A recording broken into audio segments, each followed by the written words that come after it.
नमस्कार।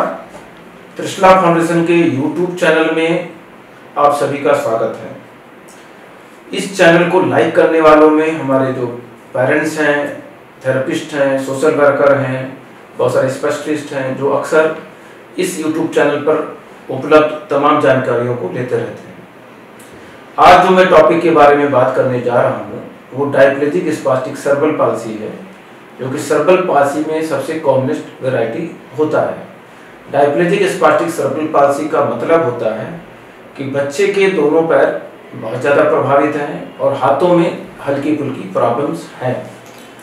और डायप्लेजिक spastic cerebral palsy बच्चों का जो ट्रीटमेंट होता है समय और उसकी डिसेबिलिटी के आधार पर चेंज होता रहता है। डायप्लेजिक स्पास्टिक सेरेब्रल पाल्सी में जो अपर लिम्ब जो होते हैं वो भी थोड़ा बहुत प्रभावित होते हैं, तो बहुत कम होता है। और आमतौर पर जो डायप्लेजिक स्पास्टिक सेरेब्रल पाल्सी होते हैं वो चलने वाली कैटेगरी में होते हैं, जिनसे 2 या 3 मतलब थोड़े से सहारे की जरूरत उनको पड़ती ही पड़ती है। इस डायप्लेजिक स्पास्टिक सेरेब्रल पाल्सी में कई तरह के गेट पैटर्न्स होते हैं। जब बच्चा चलना शुरू करता है तो अक्सर वो पंजों के ऊपर चलना शुरू करता है, मैंने एड़ियां जमीन पर नहीं लगती है। जैसे जैसे उम्र जब उसकी बढ़ती है तो वो जंपनी गेट में हो जाता है। जंपनी गेट का मतलब होता है कि पंजे तो एड़ी तो उठती थी, घुटने भी मुड़ने लगते हैं। कभी ये अवस्था ना आकर के सीधा वो क्राउच गेट में चला जाता है। क्राउच गेट का मतलब ये होता है कि पंजा तो जमीन पे उसने रखा हुआ है लेकिन घुटने उसके मुड़े हुए होते हैं, कभी कभी कूल्हे भी मुड़े हुए हैं। और पंजे पे जो एंकल जॉइंट होता है वहां पे हाइपर डार्सिफ्लेक्शन होता है, तो इसको क्राउच गेट बोलते हैं। और क्राउच गेट सबसे कॉमनेस्ट वैरायटी एक आदमी हो जाता है। और उसके बाद कुछ ऐसे बच्चे भी होते हैं जो दोनों पैरों में जो असमानता होती है, एक पैर में एड़ी उठा के चलते हैं, दूसरे पैर में क्राउच करके चलते हैं, या रोटेशनल डिफॉर्मिटी होती है। और एक अन्य वैरायटी होती है जो अपरेंट इक्वालिस होता है, जिसमें लगता है कि एड़ी उठाकर चल रहे हैं लेकिन एड़ी उठी नहीं रहती, एड़ी टाइट नहीं रहती है। वो अक्सर क्राउच गेट में होते हैं। तो आप इसमें जो स्क्रीन में आप देख रहे हैं कि 2 पैटर्न जो होता है इक्वालिस होता है और अल्टीमेटली क्राउच गेट में वो बाद में कन्वर्ट हो जाते हैं। अब बात आती है कि जो स्पास्टिक डायप्लेजिक सेरेब्रल पाल्सी बच्चे हैं उनको जरूरत क्या होती है। तो इसमें जो अहम जरूरत है, सबसे अहम रोल होता है वो फिजिकल थेरेपी का होता है, इंटेंसिव थेरेपी का रोल होता है। उसके साथ में अक्सर बच्चों को चलने के लिए ब्रेसेस देने पड़ते हैं, जिसमें एफओ होता है, एफआरओ होता है, गेटर होता है। और कभी कभी जिस एमसीएस 3 है या 2 भी है तो वॉकिंग एड की जरूरत पड़ती है, उसमें छड़ी, एल्बो क्रचेस और वॉकर की जरूरत पड़ती है। इसके साथ में शुरुआती दिनों में इनको डेली एक्टिविटीज जो उनकी होती है, टॉयलेट करना, कपड़े पहनना, खाना पीना खाना, पढ़ाई लिखाई करना, उसमें ट्रेनिंग की जरूरत पड़ती है। तो ये 2 मेन स्टेज ट्रीटमेंट्स होता है। ऑर्थोपेडिक जो सर्जरी होती है उसकी जरूरत केवल उन्हीं लोगों में पड़ती है जब उनमें कोई जॉइंट की कोई प्रॉब्लम डेवलप हो जाए या पैरों में कोई विकृति आ जाए। विकृति का मतलब तिरछापन आ जाए, पैर मुड़े हुए हैं, नस टाइट हो गई है, उसको ढीला करने के लिए ऑपरेशन जरूरत पड़ती है। अब जो ऑर्थोपेडिक सर्जरी की जरूरत पड़ती कहाँ पड़ती है, जोड़ों की विकृति है, तिरछापन है, मसल छोटे हो गए हैं, ज्वाइंट का डिसलोकेशन है या किसी व्यक्ति को गठिया रोग हो गया तो उसमें होता है। सर्जरी जो हम लोग करते हैं उसका हमारा मुख्य उद्देश्य क्या होता है। जो चलने वाले बच्चे, जैसे मैंने बताया DMCS 1, 2, 3 होते हैं, उसमें सर्जरी का जो हमारा लक्ष्य होता है जो चलने की अवस्था जो भी बच्चे में है उसमें थोड़ा सुधार आ जाए। लेकिन यदि बच्चा बिल्कुल अपने आप इंडिपेंडेंट होकर के बिना किसी सहारे के नहीं चल पाता है, जिसको हम 4 बोलते हैं, जो केवल व्हीलचेयर पे रहता है उसको 5 बोलते हैं। इसमें जो हमारा लक्ष्य होता है चलने का उद्देश्य नहीं होता है, उनका ये होता है कि किसी के सहारे वो वजन लेकर के चल पाए और जो व्हीलचेयर पे बाउंड बच्चा है वो व्हीलचेयर पे बैठने की उसको सुविधा हो पाए, आसानी से कर पाए। अब बात आती है कि ऐसे बच्चों में सर्जरी की जरूरत कब पड़ती है, कब हमें अच्छा होना चाहिए। ऐसे बच्चों में कोई आयु सीमा नहीं होती कि कब सर्जरी की जरूरत पड़ेगी, बट अक्सर हम लोग 7 साल की उम्र से पहले सर्जरी मिनिमल करते हैं या बहुत कम, रेयरली करते हैं। जरूरत कहाँ पड़ती 7 साल से उम्र से पहले, कूल्हा उनका उतर गया है या मांसपेशियों में बहुत ज्यादा डिफॉर्मिटीज टाइप 1 है, जिसकी वजह से प्रॉपर थेरेपी नहीं हो पाता है और फंक्शनल कैपेबिलिटी बच्चे की अच्छी है तब करते हैं। अदरवाइज जो मेन उम्र होता है वो लगभग मान के चलिए कि 8 साल से 11 साल की उम्र में होता है, जो फर्स्ट सर्जरी होती है। और उसके बाद जो सर्जरी होती है उसको फाइन ट्यूनिंग सर्जरी बोलते हैं, मतलब लगभग 12 से 15 साल के बीच में होती है, वो अंतिम सुधार के लिए होती है।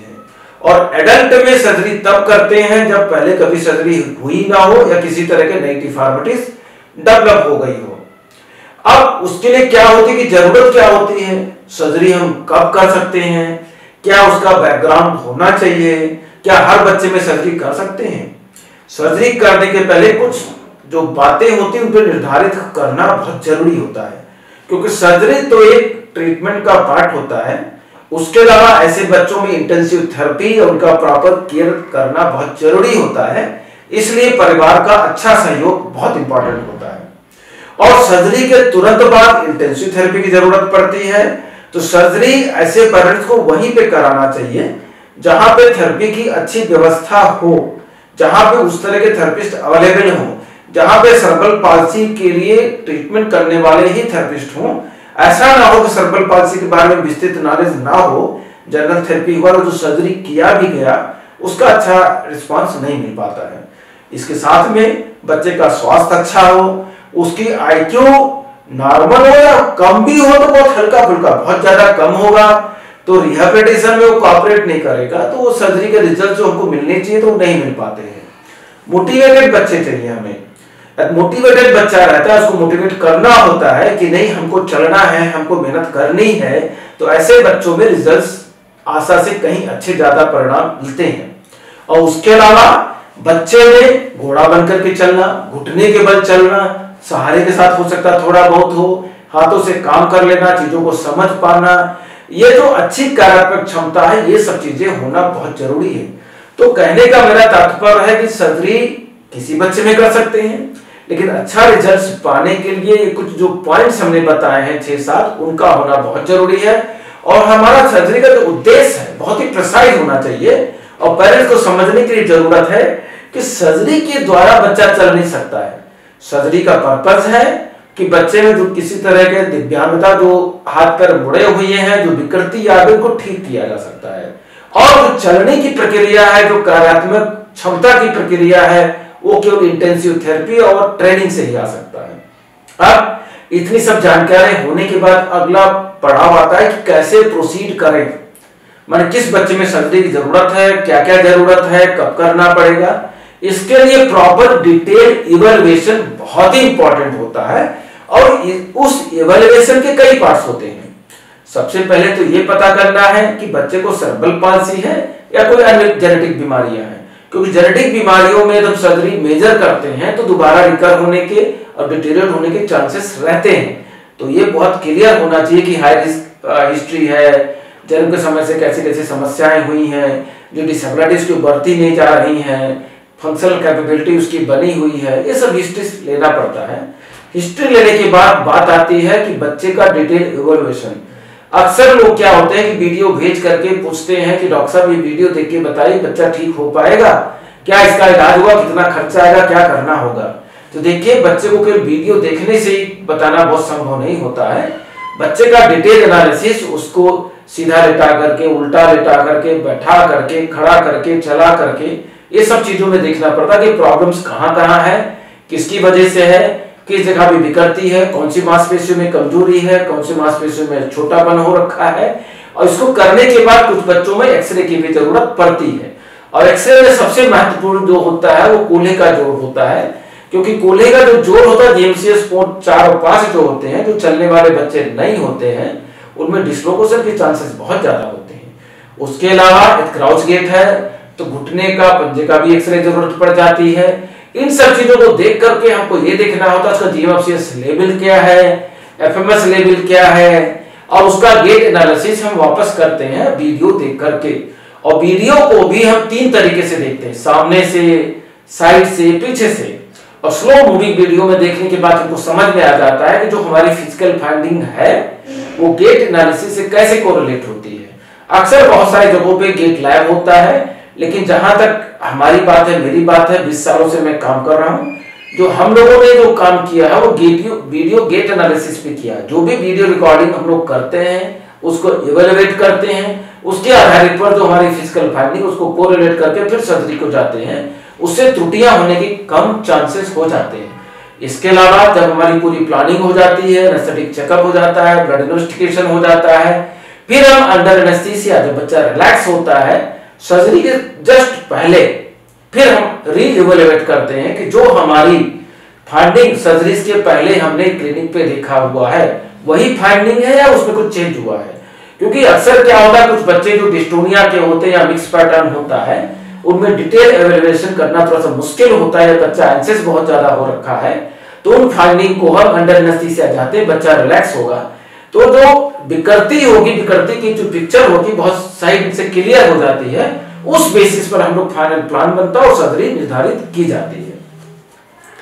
अब ये बात आती है कि ये सब चीजें हमने सीख लिया, समझ लिया, डायबिटिक स्पास्टिक सेरेब्रल पाल्सी के बारे में जानकारी ले ली।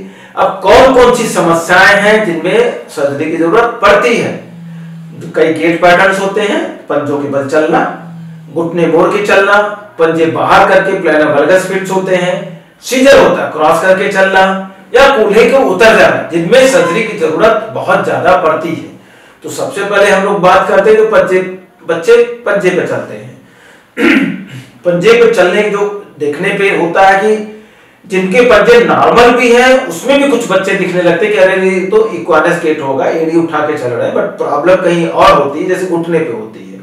तो अपरेंट इक्वानस को नॉर्मल इक्वानस से डिफरेंशिएट करना बहुत जरूरी होता है, क्योंकि अपरेंट इक्वानस में किसी तरह की सर्जरी नहीं करनी होती है। और ये जो सर्जरी की जाती है इसमें हम लोग एक ये प्लान करते हैं कि डायप्लेजिक स्पास्टिक सेरेब्रल पाल्सी बच्चों में जो काफ मसल है उसमें कम से कम सर्जरी की जाए तो ज्यादा अच्छी रहती है, क्योंकि काफ मसल लंबे समय तक ऑलरेडी ओवर स्ट्रेच हो जाता है, जिससे क्राउच गेट होने का खतरा रहता है।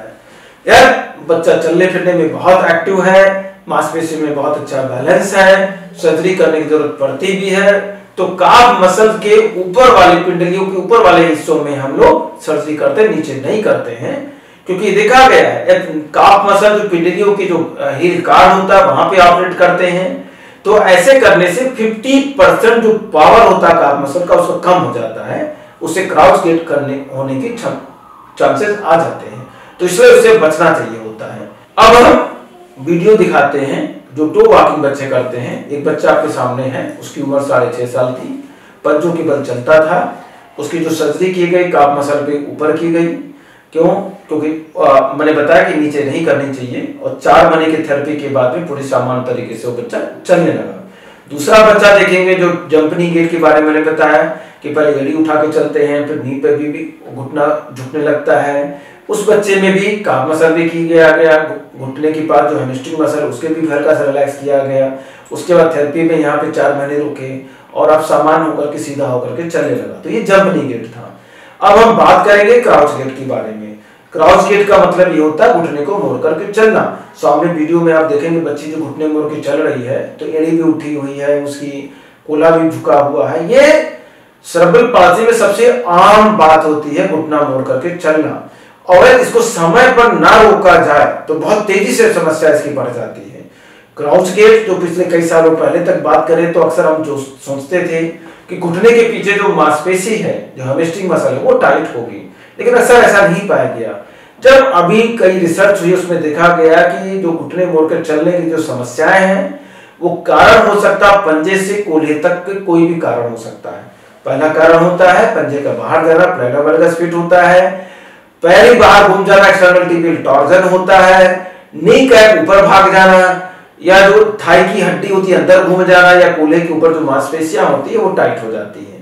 उसके अलावा जो पीछे की तरफ से देखेंगे तो कूल्हे घुटने के पीछे जो हेमस्ट्रिंग मसल वो शॉर्टनिंग हो सकती है, जो कि कम होती है, फिक्स्ड फ्लेक्शन डिफॉर्मिटी होती है, या किसी ने काफ मसल की लेंथनिंग कर दी, जैसे मैंने पहले भी बताया था, उसकी वजह से भी हो सकता है। जो कूल्हे के पीछे ग्लूटिस मसल्स होती हैं वो वीक हो जाती है।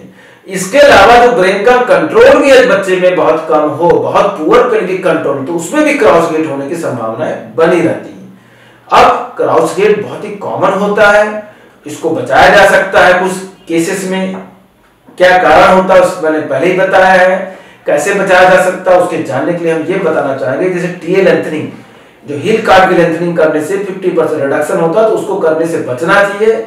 जब भी डायप्लेजिक स्पास्टिक सेरेब्रल पाल्सी बच्चों में सर्जरी करनी है तो बहुत माइनर काफ के ऊपरी हिस्सा में करना होता है। जब घुटना मोड़ के बच्चा चलना शुरू कर देता है, बस सॉलिड एफओ या एफआरओ की जरूरत पड़ती है और ताकत बढ़ाने की कसरत कराने की जरूरत पड़ती है। और ये गेट प्रोग्रेसिव बढ़ता चला जाता है तो जल्दी से जल्दी इंटरवीन करने की जरूरत है ऐसे बच्चों में। अब सबसे पहले जो कॉमन और जो बहुत पुरानी चीजें हैं, जो बोलते हैं कि घुटने के पीछे जो हैमस्ट्रिंग मसल है वो शॉर्टनिंग हो तो क्या करना है, उसके कॉम्प्लिकेशंस होते हैं। जल्दी ये अक्सर क्या होता है कि नॉर्मल मिलता है और इसकी ओवर लेंथनिंग कर दिया जाए तो उसकी वजह से घुटने पीछे जा सकते हैं या कमर को आगे झुका करके बच्चा चलता है, जिन्हों रिकमेंडम या एंटीरियर पेल्विक टिल्ट बोलते हैं। सही में सभी एग्जामिनेशन करने के बाद हमें मिलता है कि हैमस्ट्रिंग मसल शॉर्टनिंग है। उसके लिए कई तरीके होते हैं। एक तो होता है टेंडन को लंबा करना, दूसरा होता है टेंडन और मांसपेशियों के बीच में जो झिल्ली होती है उसको हल्का सा रिलीज कर दिया जाए तो मसल स्लाइड हो जाती है, मायोफेशियल रिलीज बोलते हैं। और तीसरा तरीका होता है वो ट्रांसफर कर दिया जाए सेमी टेंडोनिटिस को, जो घुटने के नीचे था जो हैमस्ट्रिंग मसल, उसको उठा के घुटने के ऊपर जो टेंडन होता है वहां पे ट्रांसफर कर दिया जाए तो उससे ताकत भी बनी रहती है। जिनोरकमेटम में चांसेस बहुत कम होते हैं, पेंटल पेल्विक तो नहीं ही होता है। एग्जाम्पल मैंने कुछ यहाँ पे दिखा रहे हैं, ये दो वीडियो आपके सामने नजर आ रहे हैं जिसमें आप देखेंगे कि बच्चा जो घुटने मोड़ के चल रहा था और जो ऑपरेशन इसका लेंथनिंग की गई क्योंकि उम्र केवल 6 साल थी और अब ये प्रॉपर तरीके से चल पा रहा है। दूसरा बच्चा सेम उसी तरह की प्रॉब्लम थी, उसपे भी हैमस्ट्रिंग मसल की मायोफेशियल रिलीज किया गया, सेमीटेनोस की एकदम फ्रैक्शनल लेंथनिंग की गई और अब बिना किसी सहारे के इंडिपेंडेंट चल रहा है और चलता है। क्योंकि इसमें ये ध्यान देना कि बहुत ज्यादा कमजोरी नहीं आनी चाहिए।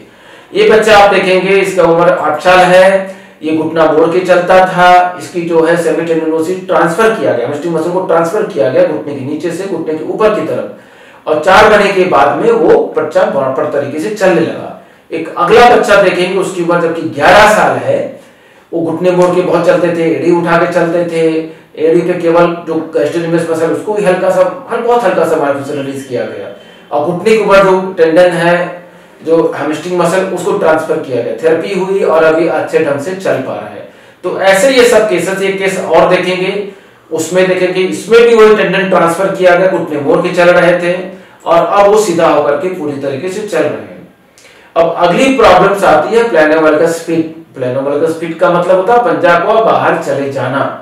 वो होने के पश्चात तो उसकी उम्र उतनी कितनी सेवेरिटी है, चलने की कैपेबिलिटी कितनी है, उसके आधार पर विभिन्न तरह के ऑपरेशन किए जाते हैं जिसमें एक हड्डी को काट करके लेटरल कैल्केनियम लेंथनिंग की जाती है, कभी कभी मिडली स्क्रू डाला जाता है, कभी कभी सबटैलर जॉइंट में इसको फ्यूजन कर दिया जाता है। तो ऐसे कई तरीके होते हैं। उसका एक एग्जाम्पल आपको और दिखाएंगे जिसमें फुट डिफॉर्मिटीज है, एक तरफ ट्रिपल आर्थोडेसिस की गई, एक तरफ केवल सबटैलर आर्थोडेसिस की गई और बच्चे को अच्छा खासा रिलीफ हुआ और सीधा होकर के चल रहा है। तो अगला केस देखते हैं कि वो अब मैंने बताया कि जैसे हैमस्ट्रिंग मसल की टाइटनेस की बात हो गई, फुट डिफॉर्मिटीज की बात हो गई है। अब अगली प्रॉब्लम्स होती है टॉर्जन। टॉर्जन का मतलब होता है घुमाव। घुमाव मतलब हड्डियां घूम जाती हैं, थाई हड्डी अक्सर अंदर घूम जाती है, इसको इंटरनल टिबियल टॉर्जन बोलते हैं। और जो लेग की बोन होती है वो बाहर की तरफ घूम जाती है, टिबिया का। इनको ठीक करने के लिए उसको बोन को कट करते हैं, सही डायरेक्शन में घुमा करके प्लेट से फिक्स कर देते हैं। इसको कुछ एग्जांपल मैंने दिखाया है। एक बच्चा आपके सामने दिख रहा है, लगभग 10 साल का बच्चा है, देखेंगे घुटने को अंदर घुमा के चल रहा है। उसका ऑपरेशन हुआ घुटने के ऊपर, उसको सीधा किया गया और अब सीधा होकर के पूरी तरीके से चल रहा है। अगला बच्चा देखेंगे, उसमें 2 जगह प्रॉब्लम थी, एक घुटना मुड़ा हुआ था और पैर को बाहर घुमाकर उसकी वजह से ताकत नहीं मिल पा रही थी, तो क्रॉस गेट बहुत ज्यादा हो रखा था। तो उसके पंजे के ऊपर हड्डी जो टिबिया होती है इसको घुमाया गया लेकर के और स्क्रू को आगे डाल दिया गया, जो फाइसिस जहाँ पे ग्रूव प्लेट होती है उसकी वजह से घुटना उसका सीधा हो गया और अब समान तरीके से चल पा रहा है। इसके बाद की जो प्रॉब्लम्स होती है, घुटने मुड़े हुए हैं, इनको फ्लेक्शन डिफॉर्मिटी बोलते हैं। इनको भी ठीक करने के लिए बहुत सारे तरीके होते हैं। एक बच्चा मैच्योर्ड हो गया है तो उसको तो बोन को कट करके करना पड़ता है और साथ में पटेला को नीचे लेके जाना पड़ता है, उसके भी कई तरीके होते हैं। एक बच्चा मैच्योर नहीं है, जिसकी उम्र 10 साल, 11 साल, 12 साल, 13 साल है, तो उसको अभी ग्रोथ होनी है, तो उसको ग्रोथ मॉड्यूलेशन के तरीके से ठीक किया जा सकता है, जो कि थाई बोन है, उसके डिस्टल पार्ट में एंटीरियर पोर्शन में स्क्रू डाल देते हैं। जैसे जैसे हाइट बढ़ेगी उसके करेक्शन हो जाता है और ठीक हो जाता है। एक वीडियो आपके सामने नजर आ रहा है। ये बड़ा बच्चा है जिसकी उम्र लगभग 16 साल हो गई थी। घुटने मोड़ के चलते थे, इनका ऑपरेशन हुआ, घुटने के ऊपर हड्डी कट करके सीधा किया गया और अभी बिना सहारे के अब वो सीधा होकर के चल रहे हैं। एक वही सेम उसी तरह की प्रॉब्लम्स हैं, उसमें भी वही किया गया, घुटने मोड़ के चलते थे अब सीधा करके चल रहे हैं, वो भी हड्डी काट करके किया गया। अगला केस देखेंगे, उसमें भी वही कंडीशन, हड्डी को काट करके घुमाया गया और पटेला को नीचे जो है, जो पटेला टेंडन होता है उसको शॉर्टिंग करके किया गया। अब बात आती है पटेला अल्टा, जैसे मैंने बताया था, जो नी कैप होता है वो ऊपर चला जाता है, उसको नीचे लाने की जरूरत पड़ती है। क्यों नीचे नहीं लाते हैं तो पैरों को सीधा करने में बच्चे को प्रॉब्लम्स होती है, उसकी ताकत उतनी नहीं मिल पाती है। उसको भी करने के बहुत सारे तरीके होते हैं, या तो बोन को पूरा नीचे ले जाइए या टेंडन को नीचे लेके जाना है।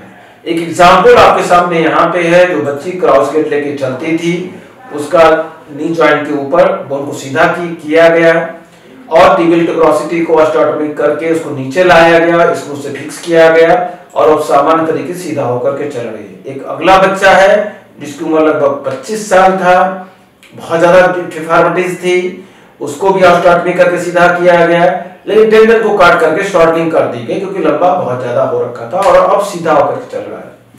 और सबसे महत्वपूर्ण बात जो अब हम करने जा रहे हैं वो हिप सबलक्सेशन डिसलोकेशन की है। जो हिप सबलक्सेशन डिसलोकेशन होता है, बच्चों में चलने फिरने की कैपेबिलिटी जैसे जैसे कम होती जाती है, उसमें हिप सबलक्सेशन डिसलोकेशन के परसेंटेज बढ़ते चले जाते हैं। इस फिगर में आप देखेंगे कि जेओसीएस 4 में 69% है, 5 में 90% है और 3 में 41% है। ये जो एक्सरेस आप देख रहे हैं कि जैसे जैसे देख रहे, पहले सबलक्सेशन होता है, कूला थोड़ा सा बाहर निकलता है, फिर डिसलोकेशन होता है, स्टैबुलम की डिस्प्लेजिया होती है, फ्यूमर डैमेज हो जाता है, फिर आर्थराइटिस डेवलप हो जाती है। इन सब को देखने के लिए हम लोग एक्सरे करवाते हैं और अक्सर कई बार कराना पड़ता है एक स्पेसिफिक इंटरवल पे, उसको हम लोग बोलते हैं हिप सर्विलेंस।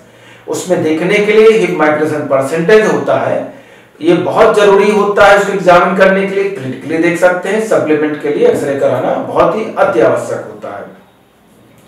यार किसी बच्चे को हिप सबलक्सेशन डिसलोकेशन है या एडक्टर कॉन्ट्रैक्चर है, उसको एडक्टर टेनोटोमी या स्क्रू के द्वारा या प्लेट के द्वारा ऑपरेशन करके ठीक किया जाता है। एक मैंने केस यहाँ पे दिखाया है जिस बच्ची को दोनों कूल्हा उसका उतर चुका था, बैठना उठना चलना कुछ भी नहीं था, दोनों कूल्हे उसके समय समय पर ऑपरेट किए गए और अब वो वॉकर लेके उसने चलना शुरू कर दिया। दूसरा एक बच्चा है जो कि 18 साल उम्र थी, जो कि अपने आप चल नहीं पाता था, कूल्हा भी एक तरफ उतर गया था और स्टार्टमी करके स्टैबुलम बनाया गया और कूल्हे को ठीक किया गया और अब वो चलता है। अगली प्रॉब्लम जो आती है सीजर गेट। सीजर गेट बहुत ही अच्छी कॉमन प्रॉब्लम्स होती है, सभी लोग इसके बारे में चर्चा करते रहते हैं। ये होता क्यों है? 3 मांसपेशियां होती हैं, या तो कूल्हे के बाद जो एडक्टर मसल्स होती हैं या घुटने के बाद जो हैमस्ट्रिंग मसल्स होती है उसकी वजह से होता है, और कभी कभी जिन बच्चों का कूल्हा उतरा हुआ होता है उनकी वजह से भी हो जाता है। एक बच्चा जो आपके सामने स्क्रीन पे दिख रहा है उसमें आप देखेंगे कि कूल्हा उसका उतरा हुआ है एक तरफ, दूसरी तरफ अंदर था, लेकिन मैंने उसको ऑपरेट करके जिस तरफ उतरा हुआ उसको अंदर किया, दूसरी तरफ उतरने के चांसेस होते हैं, इसलिए एंगल को कम करने के लिए स्क्रू डाला गया, तो उससे उसका बैठना उठना बेहतर हो गया। जीएमसी 5 था तो उसकी कंडीशन बेहतर तो ही है, सारे साथ खड़े होना चलना भी आ गया, लेकिन इंडिपेंडेंसी ऐसे बच्चों में आना थोड़ा सा मुश्किल काम होता है। अंत में मैं सभी को यही बताना चाहूंगा कि प्लीज छोटे बच्चों में सर्जरी कराने से बचें, अति आवश्यक है तभी कराना है, और सर्जरी कराने से पहले बच्चे का डिटेल में असेसमेंट होना बहुत जरूरी होता है। उसमें गेट एनालिसिस होता है, फिजिकल एग्जामिनेशन होता है, एनेस्थीसिया के दौरान देखने की जरूरत होती है, और सर्जरी वहीं कराना है जहां पे पूरा थेरेपी बैकअप की जरूरत हो। और जब भी सर्जरीज करने की जरूरत पड़ती है, अक्सर हमारी कोशिश होती है कि शरीर में जितनी भी प्रॉब्लम्स हो जिसको ऑर्थोपेडिक सर्जरी की जरूरत है वो एक साथ ठीक कर दिया, उसको single level multi level surgeries करते हैं। और दूसरा क्या होता है, कुछ समस्याएं जो बच्चों में होती हैं उनको रोक सकते हैं, उनको डिले कर सकते हैं, जैसे पेल्विक टिल्ट है, क्राउच गेट है, हाइपरटेंशन नी है, उनको रोका जाना चाहिए। रोकने के तरीके मैंने पहले भी बताया कि सर्जरी के तरीके सही हो, थेरेपी प्रॉपर हो, प्रॉपर ब्रेसिंग हो। और आजकल हम लोग मांसपेशियों पे सर्जरी करने से बचते हैं, मैक्सिमम हम लोग बोन को कट करके करते हैं, क्योंकि जो हड्डी होती है जो कट करके हमने ऑपरेट किया भी तो वापस जुड़ गए तो नॉर्मल ताकत में आ जाती है, लेकिन मांसपेशियां ऑलरेडी सेरेब्रल पाल्सी में वीक होती है, अति आवश्यक बहुत ज्यादा नहीं हुआ तो डायरेक्टली छेड़छाड़ कम करते हैं।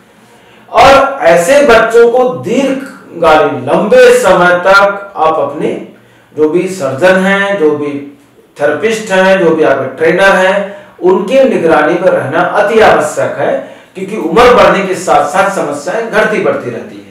तो ये मैंने आज विस्तृत जानकारी उन लोगों के लिए बताया जिनके बच्चे, जिनके पास ऐसे बच्चे हैं जिनको चलने फिरने में समस्याएं हैं, जिनके बच्चे बड़े हो गए हैं, जिनके बच्चों को दोनों पैरों में प्रॉब्लम है और सेरेब्रल पाल्सी जिनकी डायग्नोसिस बनी है, तो उन लोगों को देखना जरूरी है कि कृपया करके सर्जरी कराने से पहले उन सभी बातों को ध्यान दें जो मैंने यहाँ पे बताया है। और सर्जरी कराने से पहले वहां पे सर्जरी कितनी होती है, थेरेपी की व्यवस्थाएं क्या हैं और आप कितना मेहनत कर पाएंगे, बच्चा कितना कोऑपरेटिव, उनके बारे में भी ख्याल रखना जरूरी है। ये एक शुरुआत का वीडियो था। अगले हफ्ते हम लोग शुरुआत कर रहे हैं बड़े बच्चों के लिए वेबिनार के लिए। जो एजिंग की प्रॉब्लम्स होती है सेरेब्रल पाल्सी में, वो बहुत महत्वपूर्ण होती है और उसके बारे में जब लोगों को जानकारी नहीं होती तो अक्सर परेशान हो जाते हैं। वो 18 नवंबर से शाम 7 बजे से 3 शनिवार को शुरू होगा। ये पहला वीडियो जो मैंने आज दिया है, इसके अगले वीडियो में हम कोशिश करेंगे जो हमारे डिफिकल्ट केसेस हैं, जिनमें बहुत सारी समस्याएं थी, उनके पेरेंट्स, उनके अभिभावकों की मेहनत, त्रिशला की टीम की मेहनत और उस सर्जरी की वजह से आज वो बच्चे इंडिपेंडेंट हैं, उनके बारे में वीडियो बना करके हम लोग अपलोड करेंगे। धन्यवाद।